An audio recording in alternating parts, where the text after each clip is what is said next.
through the stone streets of Ossett, West Yorkshire, on a bleak autumn morning in 1974. It was a day that would forever stain the history of the quiet English town with a darkness so profound it defies logic. Residents woke to the gray sky, unaware that a battle between ancient perceived evil and human fragility had just concluded in the most gruesome manner possible. Inside a modest home, a scene of absolute carnage awaited the authorities. It was not merely a crime scene, but a tableau of spiritual warfare gone terribly wrong. The air hung heavy with the copper scent of blood and the silent screams of a destroyed family unit. This was the end result of a night intended to save a soul, but which instead unleashed a living nightmare upon an innocent household. To understand the horror of that October morning, one must look back at the life of Michael Taylor before the darkness took hold. He was by all accounts a mild-mannered and gentle man who lived a simple life with his wife Christine and their 5 children. Michael Taylor worked as a butcher and was known among his neighbors for his pleasant demeanor and quiet reliability. There were no signs of violence in his past, nor were there indications of the catastrophic mental collapse that was to come. He was an ordinary man, living an ordinary existence in a working-class community. However, beneath the surface of this mundane life, Michael Taylor struggled with a persistent depression and a vague sense of dissatisfaction that gnawed at his spirit. It was this vulnerability that would eventually lead him down a path toward destruction, seeking relief from his back pain and his lingering depressive episodes. Michael Taylor turned toward religion, but not the traditional Church of England practices common to the area. He became involved with a charismatic group known as the Christian Fellowship Group, led by a young woman named Marie Robinson. This group practiced a more ecstatic form of worship, involving speaking in tongues and the laying on of hands. At first, the fellowship seemed to offer Michael Taylor the solace and sense of purpose he had been desperately missing. His wife, Christine, initially supported his new interest, hoping it would lift the gloom that often settled over their home. But soon, the intensity of the group began to affect a strange transformation in Michael Taylor. The gentle father started to exhibit erratic behaviors that alarmed those who knew him best. The relationship between Michael Taylor and Marie Robinson grew intense and increasingly strange over the weeks leading up to the tragedy. During one particularly charged meeting, Michael Taylor believed he felt the presence of evil radiating from Marie Robinson. In a sudden fit of inexplicable rage, or perhaps clarity, he publicly accused her of walking in darkness. This confrontation marked a turning point. The fellowship group, rather than seeing this as a sign of mental illness, interpreted his outburst through a supernatural lens. They believed Michael Taylor was not merely stressed, or depressed, but that he was under the influence of demonic forces.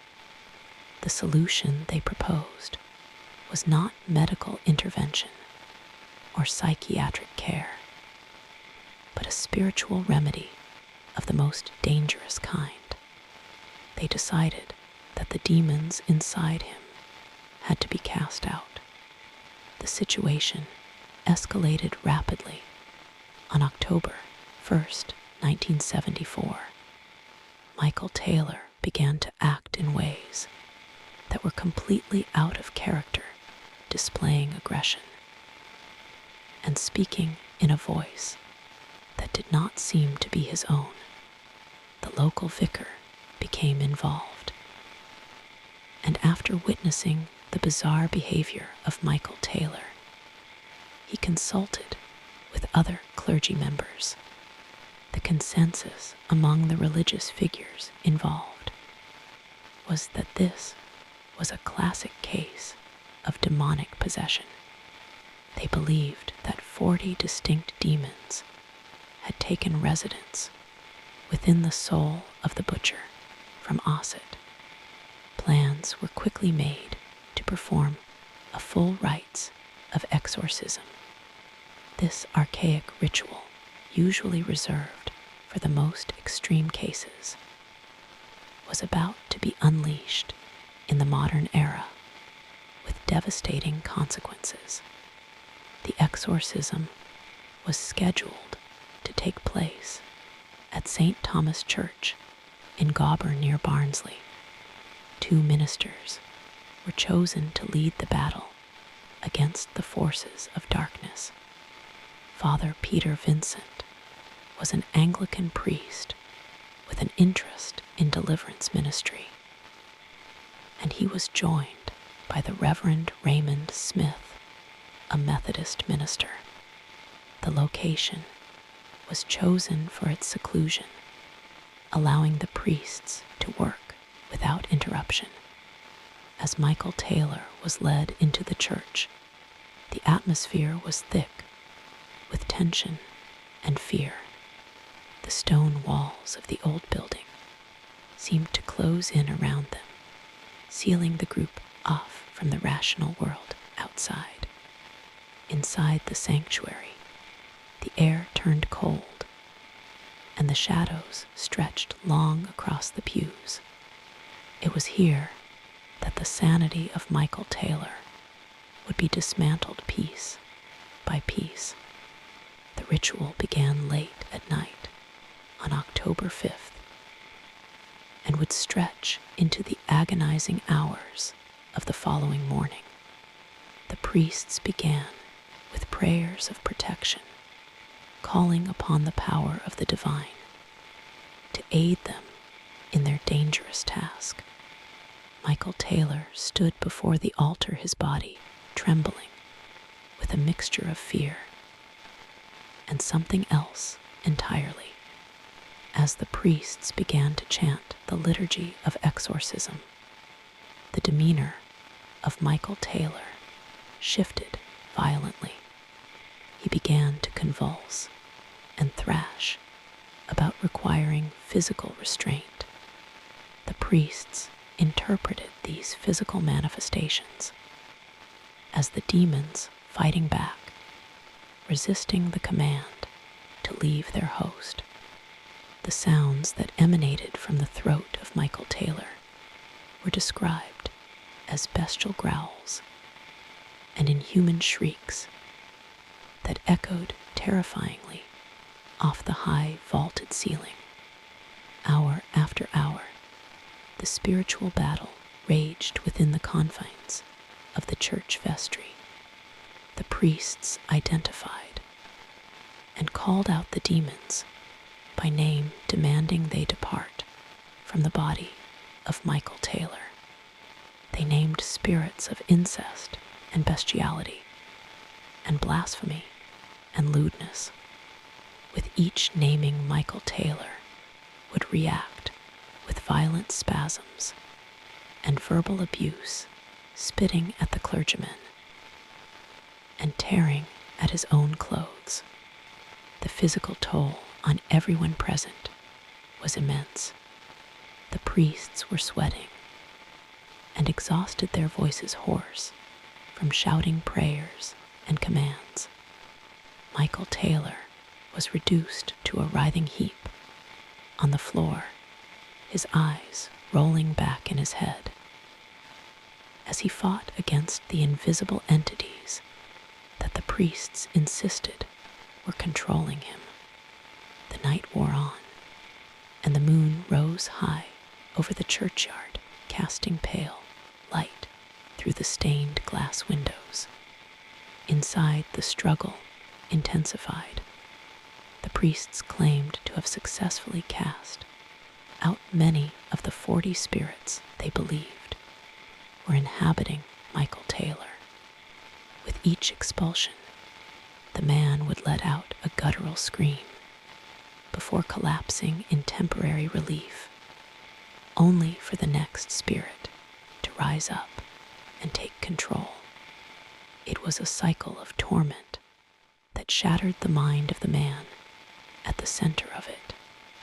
He was no longer Michael Taylor the Butcher, but a battleground for cosmic forces. The boundary between reality and hallucination had completely dissolved, leaving him lost in a terrifying inner world where monsters were real, and they were tearing him apart from the inside. Despite the exhausting efforts of Father Peter Vincent and Reverend Raymond Smith, the exorcism was not entirely successful. As dawn approached, the priests were physically and mentally spent. They believed they had cast out the majority of the demons, including those of heresy and masochism. However, they sensed that 3 particularly powerful entities remained stubbornly lodged within the soul of Michael Taylor. These remaining spirits were identified as insanity and murder and violence. In a decision that would prove fatal, the priests decided to halt the exorcism due to sheer exhaustion. They allowed Michael Taylor to go home, intending to resume the ritual at a later time. They sent a man still possessed by the demons of murder and violence back to his sleeping family. The drive back to Ossett was a journey into the heart of darkness. Michael Taylor was in a state of catatonic shock, his mind fractured by the trauma of the night. He sat in silence, his eyes staring blankly at the passing scenery, which must have looked distorted and alien to his shattered psyche. The priests had warned him that the struggle was not over, but they could not have anticipated how quickly the remaining demons would assert their dominance. As he approached his home, the familiar streets of his neighborhood offered no comfort. Instead, they seemed to be closing in on him, trapping him in a world where the only logic was the logic of blood and sacrifice. The safety of his domestic life was an illusion that was about to be shattered. Michael Taylor arrived home at approximately 9 in the morning on October 6th. His wife, Christine, was there to greet him, likely anxious about the outcome of the night and hoping for the return of her husband. Instead, she was met by a stranger wearing the face of the man she loved. The details of what happened next are the stuff of nightmares. The entity that had been identified as murder took full control of the physical vessel of Michael Taylor. There was no hesitation and no mercy. The violence that erupted in that small home was primal and absolute. Without a weapon, Michael Taylor used his bare hands to attack his wife. The man who had once been a gentle father was now an instrument of pure destruction. The attack was savage and prolonged. Christine Taylor did not stand a chance against the supernatural strength and ferocity of her husband. He tore at her with his hands, ripping her eyes from her face and tearing her tongue from her mouth. The brutality was specific and ritualistic, echoing the violent imagery of the exorcism he had just endured. It was as if he was trying to tear the demons out of her, or perhaps silence the voices screaming in his own head. The family dog also fell victim to his rage and was killed in a similarly gruesome manner. The house became an abattoir filled with the silence of death and the heavy iron smell of spilled blood.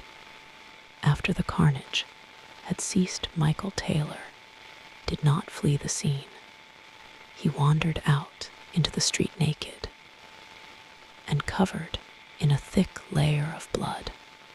His eyes were wide and unseeing, staring into a reality that only he could perceive. He was chanting in tongues and shouting incoherent phrases about the blood of the Lamb.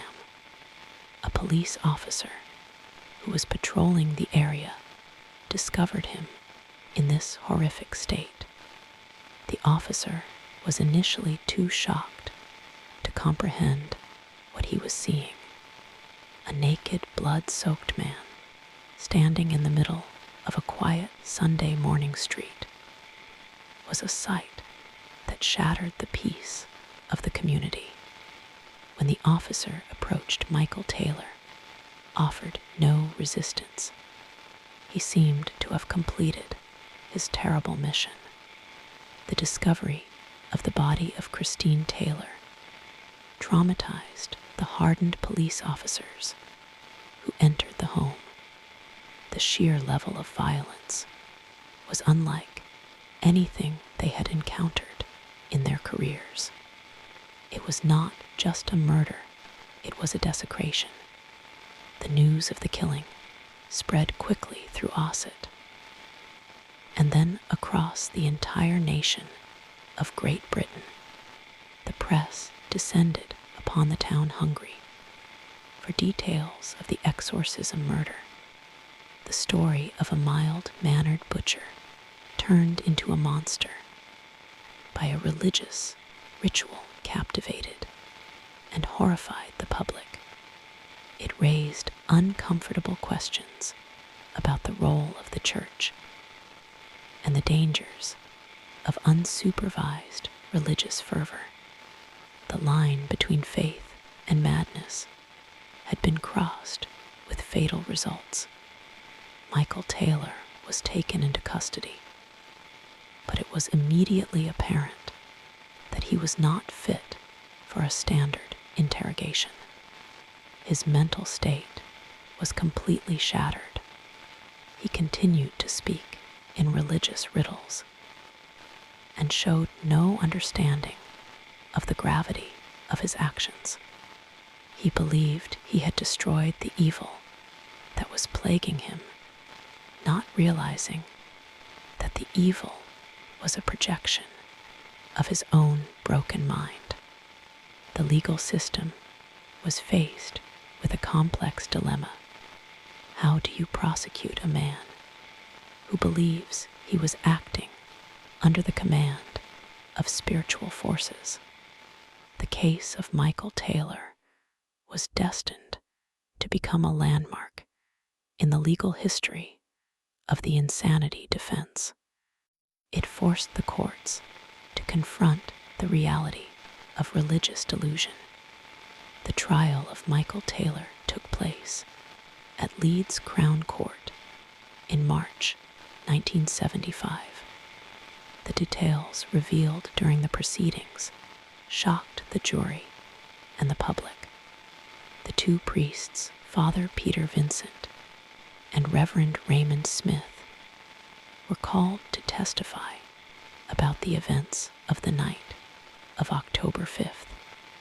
They described in graphic detail the rites they had performed and the behavior of Michael Taylor. They admitted to sending him home while he was still potentially possessed by the spirits of murder and violence. This admission drew gasps from the gallery. The prosecution did not seek a verdict of murder, but accepted that Michael Taylor was legally insane at the time of the killing. The medical evidence was overwhelming. Psychiatrists who examined Michael Taylor testified that he was suffering from acute schizophrenia, exacerbated by the extreme stress of the exorcism. They argued that the ritual had acted as a trigger, pushing a fragile mind over the edge into full-blown psychosis. The chanting, the lack of sleep, the sensory overload, and the psychological pressure of the exorcism had combined to create a perfect storm of mental collapse. The defense argued that Michael Taylor was not responsible for his actions because he did not know what he was doing. He was a passenger in his own body, watching a horror movie play out through his own eyes. The jury had to decide if he was a cold-blooded killer or a victim of a tragic psychological break. The jury returned a verdict of not guilty by reason of insanity. Michael Taylor was ordered to be detained at Broadmoor Hospital, a high-security psychiatric facility. The verdict brought an end to the legal proceedings, but it did little to quell the public outrage. There were calls for the Church of England to tighten its regulations regarding exorcisms. Many felt that the priests had acted irresponsibly by performing such a dangerous ritual without medical supervision. The case sparked a national debate about the validity of exorcism in the modern world. It forced the Church to reevaluate its practices and to approach cases of alleged possession with much greater caution. For the people of Ossett, the tragedy left a scar that would take decades to heal. The house where the murder took place stood as a grim reminder of the darkness that had visited their town. Neighbors whispered about the events, and children hurried past the location on their way to school. The memory of Christine Taylor, the innocent victim of this spiritual catastrophe, faded into the background, overshadowed by the sensational nature of her death. She was a mother and a wife who had been failed by the people who were supposed to help her family. Her death was a senseless waste of life caused by a collision of mental illness and archaic belief systems. Michael Taylor spent several years in Broadmoor Hospital receiving treatment for his mental illness. Remarkably, he responded well to medication and therapy. The demons that had once tormented him were silenced by modern psychiatry. He was eventually released from the hospital, having been deemed no longer a danger to the public. However, the burden of what he had done would remain with him for the rest of his life. He returned to society, a broken man, carrying the weight of an unspeakable crime. He attempted to rebuild a quiet life, but his name was forever associated with the horrors of that October night. He became a ghost in his own life, haunted by the memory of the wife he had loved and destroyed. The priests involved in the exorcism faced their own form of reckoning. While they faced no criminal charges, their reputations were tarnished. The Bishop of Wakefield strictly limited their ability to perform future exorcisms. They maintained that they had acted in good faith, believing they were saving a soul from eternal damnation. They argued that the tragedy was the result of the demonic forces fighting back, not their own negligence. However, the public and the church hierarchy largely viewed their actions as reckless. The case served as a cautionary tale for clergy everywhere. It highlighted the immense danger of diagnosing mental illness as spiritual possession. The case of Michael Taylor remains one of the most chilling examples of the intersection between faith and horror. It challenges our understanding of the human mind and the power of belief. Was Michael Taylor truly possessed by demonic forces? Or was he a man suffering from a severe mental breakdown that was misinterpreted by zealous religious figures? The answer depends on one's perspective. For the skeptic, it is a tragic case of medical negligence and delusion. For the believer, it is a terrifying proof of the existence of evil and the dangers of engaging in spiritual warfare. Regardless of the interpretation, the outcome remains the same. A family was destroyed, and a community was traumatized. Decades later, the story of the Ossett exorcism continues to fascinate and terrify. It has been the subject of books and documentaries and horror films. It taps into a primal fear that we are not masters of our own minds. The idea that a normal person can be transformed into a monster overnight is a terrifying prospect. It suggests that the barrier between sanity and madness is thinner than we would like to believe. The story also serves as a warning about the dangers of fanaticism. When belief overrides reason, the consequences can be deadly. The tragedy of Michael Taylor is a testament to the destructive power of unchecked religious fervor. As we reflect on this case, we must also remember the victims. Christine Taylor was not just a prop in a horror story. She was a real woman with hopes and dreams, whose life was cut short in the most brutal way imaginable. Her children lost both their mother and their father in a single night. The trauma inflicted upon them is immeasurable. The focus on the supernatural elements of the case often obscures the very real human tragedy at its center. We must not let the sensationalism of the exorcism make us forget the human cost. The true horror lies not in the demons, but in the loss of innocent life.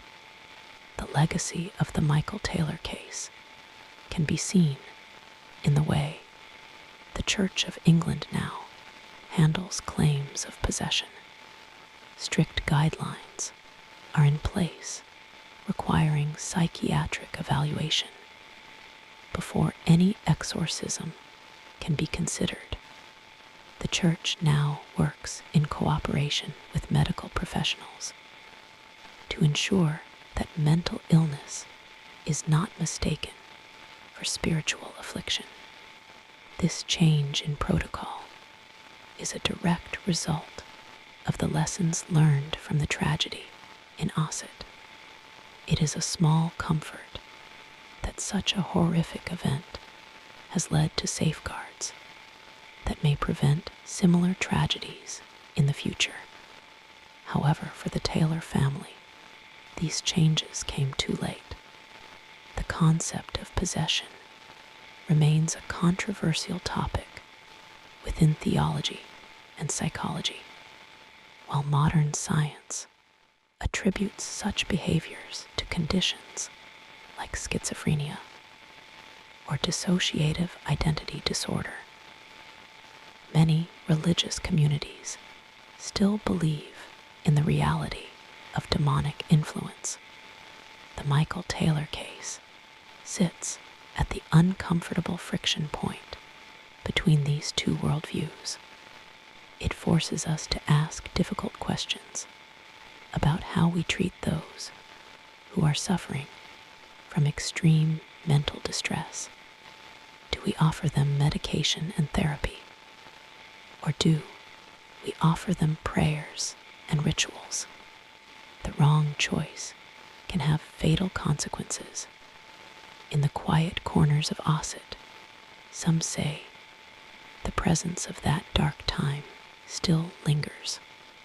The stone walls of the church where the exorcism took place have absorbed the screams and the fear of that night. The streets where Michael Taylor wandered naked and bloody still bear the invisible stain of the event. It is a ghost story that is all too real, grounded in police reports and court transcripts rather than folklore.